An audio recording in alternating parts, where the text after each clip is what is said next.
पक्षातील गळती रोखण्यासाठी पवारांच्या पक्षाकडून एकत्र येण्याची वक्तव्य केली जात आहेत असं राष्ट्रवादीच्या बैठकीत अजित पवारांनी म्हटल्याचं सूत्रांकडून कळतंय।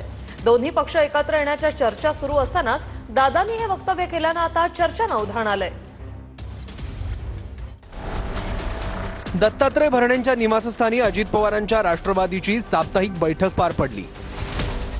दोन्ही पवार एकत्र येण्याच्या सध्या चर्चा सुरू आहेत। बैठकीतही हाच मुद्दा उपस्थित करण्यात आला।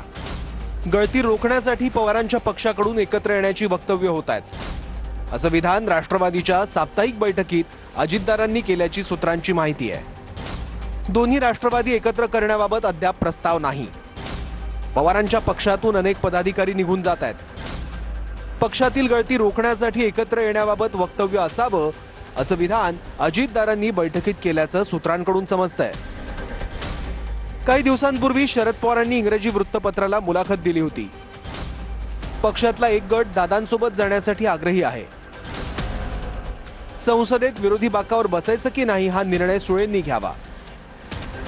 एकत्र येण्याबाबत सुळेंनी आणि अजितदारांनी बसून ठरवावं।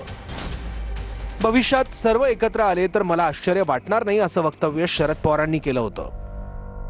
बघा, राजकारणामध्ये कधी काय होईल काय सांगता येत नाही। राजनीती संभावना का खेळ आहे। आणि जो तुमचा जो प्रश्न आहे विलीनीकरणाच्या संदर्भामध्ये पार्टी हायकमांड जो काय निर्णय घेणार असेल त्यांच्यासमोर आम्ही असूयात, काय शंका घेण्याचं काही कारण नाही। अजित दादा असतील, पवार साहेब असतील, पवार कुटुंब म्हणून एकत्र येणार असतील तर आमच्यासारख्या कार्यकर्ता आनंदच होईल।